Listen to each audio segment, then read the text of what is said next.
ప్రముఖులు.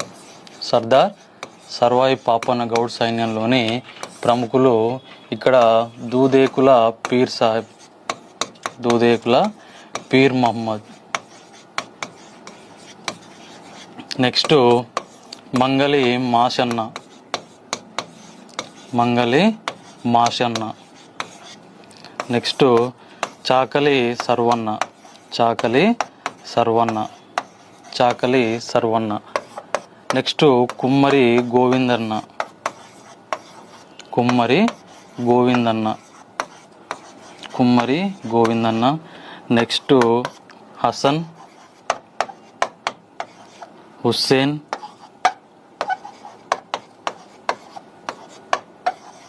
ఇమాం. ఇట్లాంటి సాధారణ ప్రజలతోటి, సాధారణ కుటుంబానికి చెందిన వాళ్ళతోని సైన్యాన్ని ఏర్పాటు చేసుకున్నారు. ఈ సైన్యంతో అతను మొఘల్ పాలనకు వ్యతిరేకంగా తిరుగుబాటు చేసిండు, మొఘల్ పాలనకు వ్యతిరేకంగా తిరుగుబాటు చేసిండు.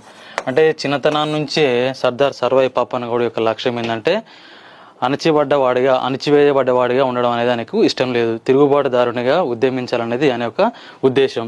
అంటే పీడిత ప్రజల్లో కాకుండా పాలిత ప్రజల్లో భాగంగా కావాలని ఆయన అనుకున్నాడు. అందుకనే ఇతడు తన యొక్క సాంప్రదాయ వృత్తి అయిన కల్లుగీత లేదా గౌడ కమ్యూనిటీ దాన్ని కూడా వ్యతిరేకించడం, సాంప్రదాయ వృత్తిని కూడా వ్యతిరేకించి తొలిడాన్లోనే దాన్ని ధిక్కరించిన వ్యక్తి ఎవరంటే సర్దార్ సర్వాయి పాపన్న గౌడ్.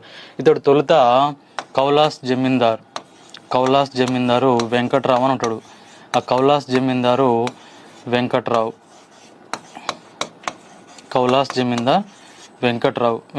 ఆస్థానంలో పనిచేసిండు. కౌలాస్ జమీందార్ ఆస్థానంలో ఫస్ట్ పనిచేసిండు.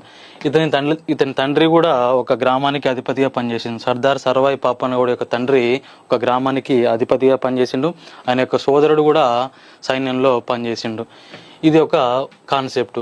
దీంతో మొఘల్ పాలనను వ్యతిరేకించాలని, అంటే ఇక్కడ ఆల్రెడీ మీరు చూడండి 1686నేమో బీజాపూర్ను ఇక్కడ ఆక్రమించింది ఎవరంటే ఔరంగజేబు. 1687నేమో గోల్కొండ రాజ్యాన్ని, కుతుబ్షాహీ రాజ్యాన్ని ఆక్రమించిండు ఔరంగజేబు.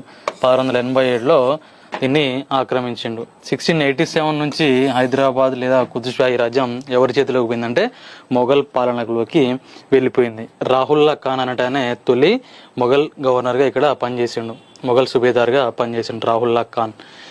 దీంతో ఔరంగజేబు మరణాంతరం, ఔరంగజేబు ఎప్పుడు మరణించిందంటే 1707లో.